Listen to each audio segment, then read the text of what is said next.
Hello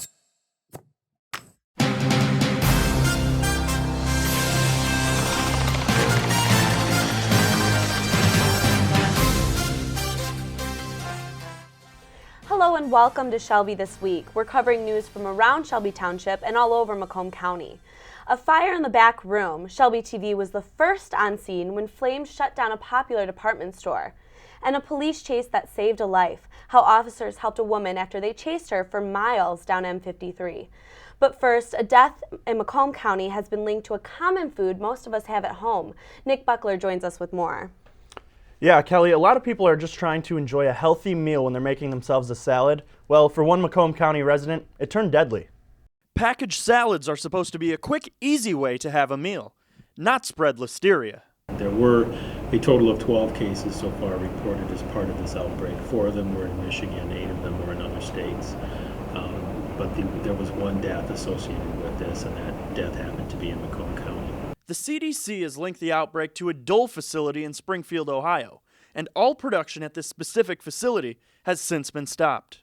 And Michigan health officials are saying any prepackaged salad like this one that's back on the shelves are safe for consumption. This outbreak has spread over 6 states. However, only 13 cases, including this one in Macomb County, and a more recent case just uncovered in Wayne County. Normal healthy people may get this infection and they may not have any symptoms, or they may have mild symptoms and not even pay attention to it. But if they're immune suppressed, or if they're older, or if they're very young, or pregnant women are more susceptible to this organism and can develop serious illness. So Nick, I have a bag of that lettuce in my fridge. What can people do to prevent themselves from contracting the virus? Well, listeria is just another food-borne illness, so just be cautious. Wash your lettuces, your fruits, your vegetables, and just be cautious overall before you eat them, and that'll help prevent from getting sick. Thanks, Nick. Those are some great tips. Police are searching for a man who robbed the Advance America cash advance on Van Dyke. This suspect pointed a handgun and demanded money from the employees. A black male entered the business and held to at gunpoint. Money was stolen. The suspect did flee the scene. No one was hurt in the incident, but he did make out with more than $4,800. The man is described as a black male with a medium build in his mid-30s. If you recognize him or have any information, you're asked to call Shelby Police.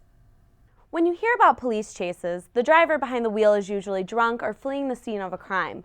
But Shelby Township Police chased a woman in a different situation, and they ended up saving her life. A patrol car almost sideswiped by this van on M53 near 23 Mile Road. The van is seen swerving into the middle of the road and then off onto the shoulder, almost crashing into the side railing. Her speed ranged from 35 to 75 miles per hour. The officer chases her up to 27 Mile Road when another patrol car comes up and assists in the traffic stop. That's when police find out the woman isn't trying to make trouble, but she's in diabetic shock. The officers set out to help the woman having a medical emergency. What's going on, ma'am? Why don't you step out for me, man? You okay? It's okay. No, don't worry about putting it in gear. It's okay. No, it's okay, honey. You want to step out, ma'am? It's okay, honey.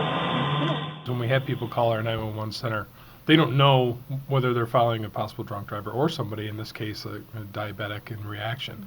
The reactions are fairly similar. Their coordination goes down, and they're going to know right away, well, this doesn't look like a drunk driver. And unfortunately, some things fit and some things don't fit. We're trained to look for the things that don't fit. And an elderly driver that's erratic in the middle of the day, chances are pretty good the odds it might not be a drunk driver. It might be somebody who's having a medical reaction. Police say the woman was given treatment by medics, which ended up keeping her alive, and no ticket was issued. And if you see someone driving erratic on the road, they encourage you to call and stay out of the way, because you never know when it could be life-saving. Shelby TV was first on the scene when crews responded to a fire at the Coles on 26 Mile in Van Dyke and Shelby Township. A small fire broke out in the back storage room, causing the store to be evacuated. Firefighters were able to contain the blaze before it got out of control. Thanks to their quick work and the sprinkler system, damage from the flames wasn't worse. The sprinkler head did activate and it kept the fire from spreading, but due to the amount of material and stuff that was in there, there was a lot of fire in the room. Our guys came in, was able to knock down the fire, put it out relatively quickly. But there is a lot of smoke damage throughout the store right now that we're trying to deal with. Yeah, the guys did a great job, and again, with the properly suppressed building, the sprinkler system did its job. The store closed for the rest of the day so products could be inspected for smoke damage, but it's reopened now. Officials investigated the Target next door after reports of smoke inside, but the store was cleared. No injuries were reported, and the cause is not known at this time.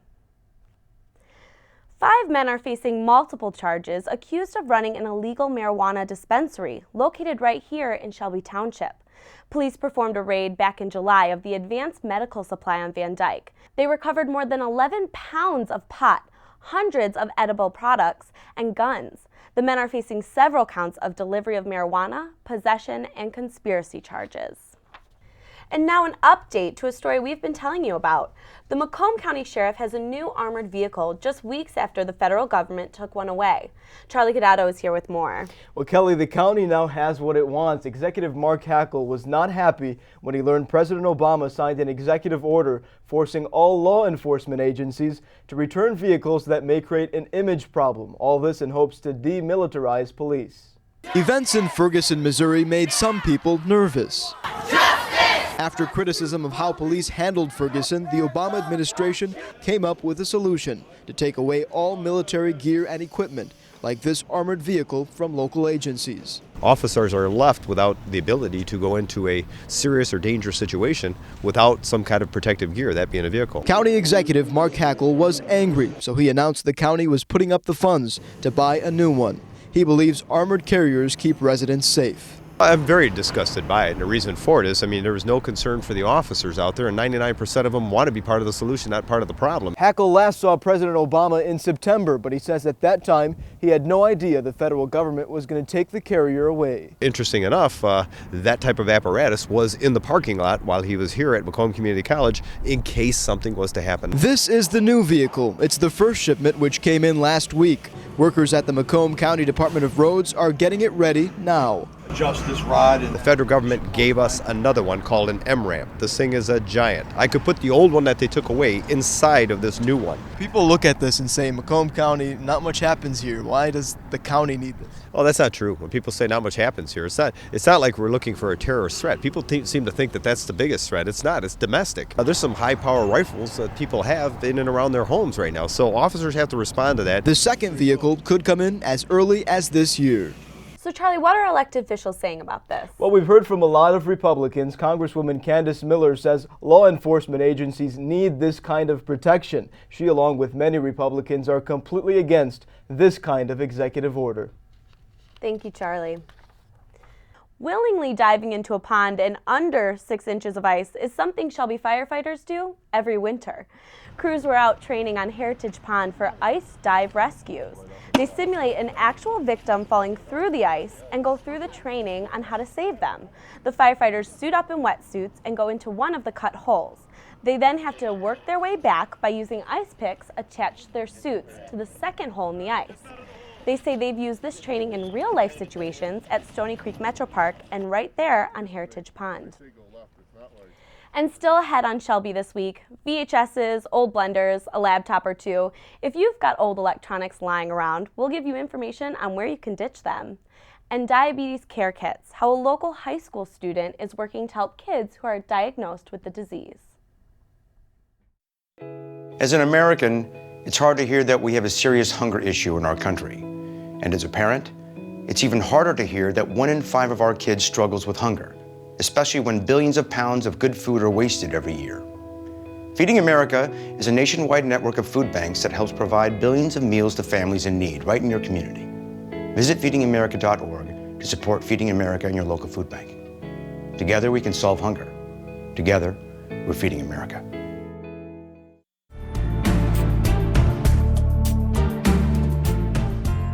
Hi residents of Macomb County, I'm your Chief Animal Control Officer, Jeff Randazzo, and I just want to take a moment and talk to you about the Gibraltar Trade Center adoptions. One, we're very thankful to Gibraltar Trade Center for allowing us to do adoptions, and ever since its inaugural grand opening on August 29th, we have adopted out more than 50 animals every Saturday from 10 to 2. So if you are looking for a pet or family member, We'd love for you to come there.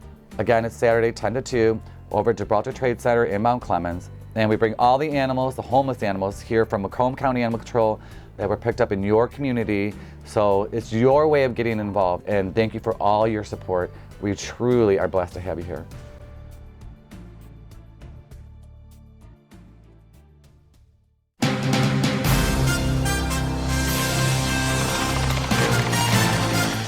A Utica High School student is making a difference, one care kit at a time. Charlie Cadado has more. Karina Wilcock is not your average high school senior. She's an overachiever, to say the least. She's going well above and beyond the call. So much of an overachiever that when her English teacher assigned students to work 24 hours of community service, she created her own project. My teacher really pushed the idea of making it personal and unique to us and meaningful for us. You see, Karina has type 1 diabetes, diagnosed at just 22 months old. At age 4, doctors moved her to an insulin pump. It definitely wasn't fun for me, but my parents were very comforting in that process. But it wasn't just her parents.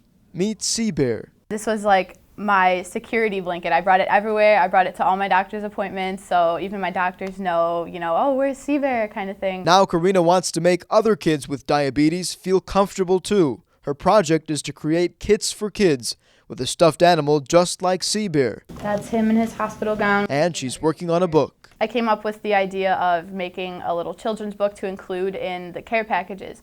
And I thought that the main character could kind of symbolize what Seabear did for me. And about those service hours. The project has obviously grown past that 24 hours. The principal at Utica High School knows Karina will go a long way. When you see a strong foundation built, you get an idea what the house is going to look like 20 years later. I think that young lady's house is going to be pretty exceptional. My goal is to just keep helping as many kids as I can with the funds that I have available. Karina tells me she's going to keep working on the children's book. Meanwhile, if you'd like to help her out, we've posted a link to her GoFundMe page on our Facebook page. For Shelby This Week, I'm Charlie Cadado. Thanks, Charlie, and congrats to Karina on all of her success. Hall Road will see more construction, and this time, crews will be working 24/7 to get it done in a timely manner. The Board of Trustees approved the Hall Road construction project spanning from March to November of 2017. It will go from Delco Boulevard, just east of M53, to Hayes Road. The scope of the project will include pavement reconstruction, handicap ramps, sidewalks, and landscaping. But officials say it won't hinder motorists or businesses in the area. MDOT's considering different plans for how they're going to do that because they have to keep, I think, 2 or 3 lanes moving at all times. They've also asked us to give them context for all the businesses on our portion of Hall Road so they can communicate that to the business people and kind of have that open communication. So and though it's going to be inconvenient, they do want to make sure that they have as much notice as possible given to anybody who's impacted by that. The board also approved crews to work around the clock, 7 days a week, since it won't disrupt residents. The cost of the project is being covered by the state. McLaren Healthcare is moving into what used to be a VG's grocery store.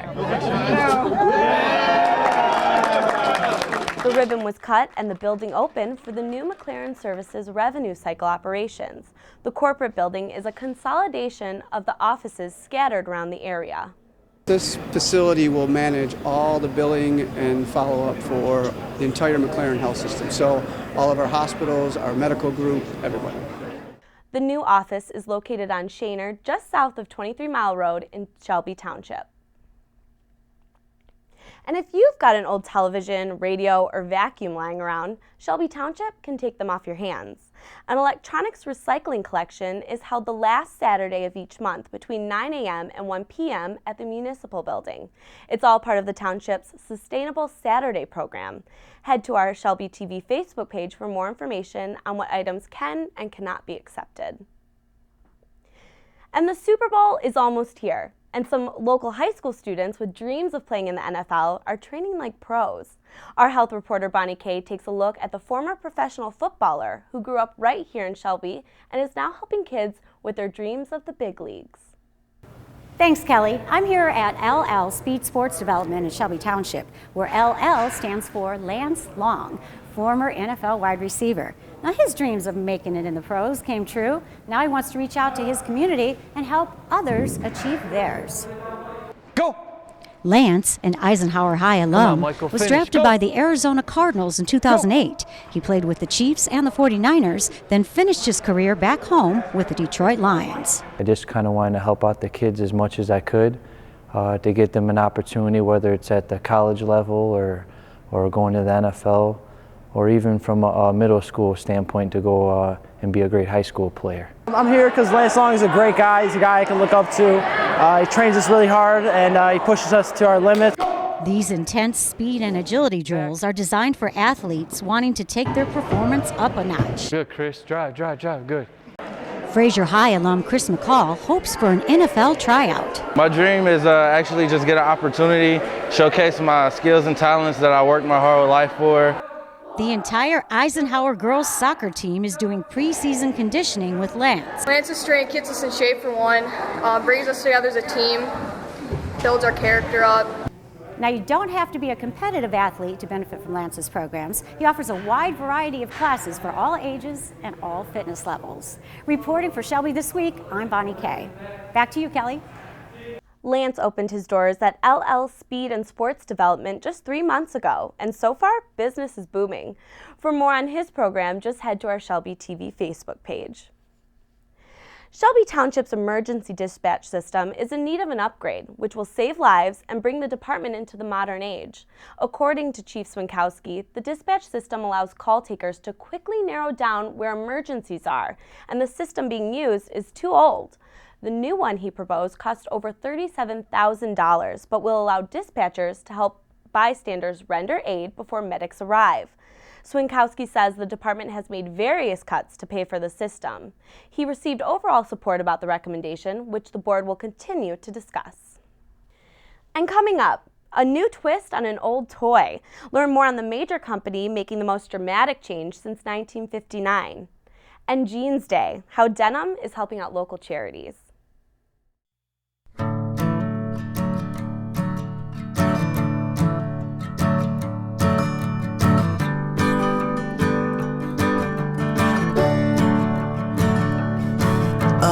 Listen now, can you hear the bluebirds? Oh, look up now, can you feel the sun?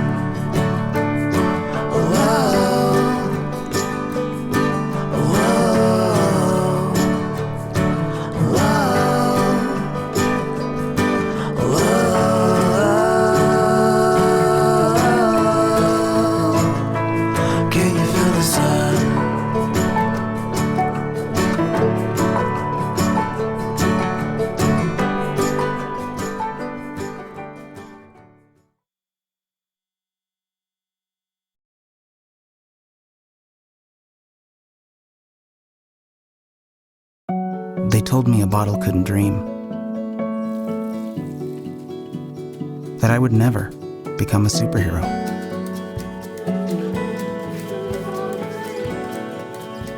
But I learned how to fly, just to come back in a new disguise and be the hero that I've always wanted to be.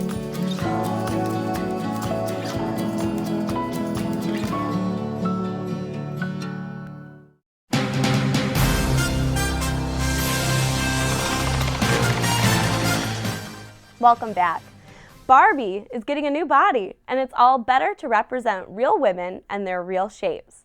Mattel announced the new line of Barbies, which will now come in tall, petite, and curvy varieties, in addition to the original body type. Barbie will also be produced in 7 different skin tones, 22 eye colors, and 24 hairstyles. This comes after years of criticism that Barbie has unrealistic proportions and reinforces an impossible standard of beauty. And also after Mattel's sales fell 4% last year. But ultimately, many are cheering on the new dolls that will be sold online first and then rolled out onto store shelves over time. It's a 5K that you'll need glow sticks for. Registration is now officially open for the Run the Creek 5K Run and Walk on Saturday, April 16th. And this year, it will be a night glow run at the Cherry Creek Golf Course. Both courses will be a combination of the fairway and cart path lit up on the entire way. Proceeds will go to the Macomb County Special Olympics, and if you register now, it's only $25. Head to our Shelby TV Facebook page for more information. Shelby Township employees are ending their weeks on a casual note, and it's all in the name of charity. Every Friday is Jeans Day in the township offices, where employees wear jeans to work and donate $3 toward local charities. The total from last year is in, and the group raised more than $3,300. Stan Grope, our township clerk, says it's a team effort. I want to compliment all our employees for giving back to the community and recognizing the fact there's a lot of needs out there. It's not only my office, it's every department in Shelby Township. So Parks and Recreations participates, library, police department, fire department, treasurer's office, human resources office, assessing department downstairs, financial department downstairs as well. So no, it's open for the whole township. And that money will go to several different organizations, including Relay for Life, Angels of Hope, and the Humane Society, to name a few. A Stevenson High School student was one of 9 people honored at the White House for her work in science and technology. Christina Lee started a computer day camp for middle school girls to help them learn how to code robots, websites, apps, and games.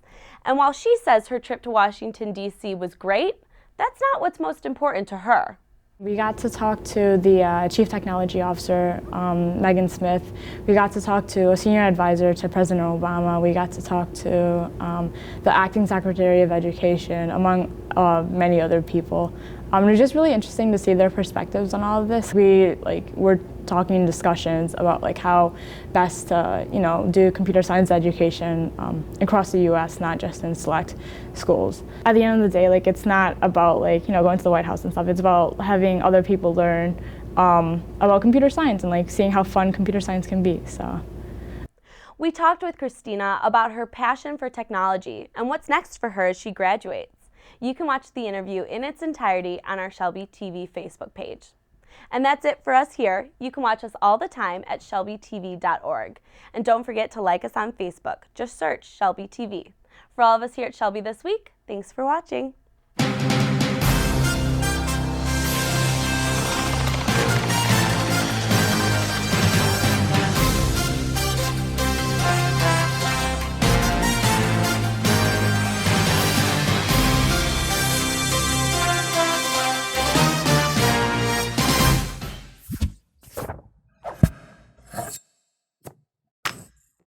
So, I'm kind of new here, but I've noticed a trend. My human does this funny thing where she goes around and gets all my toys, and then she hides them in that basket by the door. It's like, hello, that's where you put it last time. You were the worst at hide and go seek.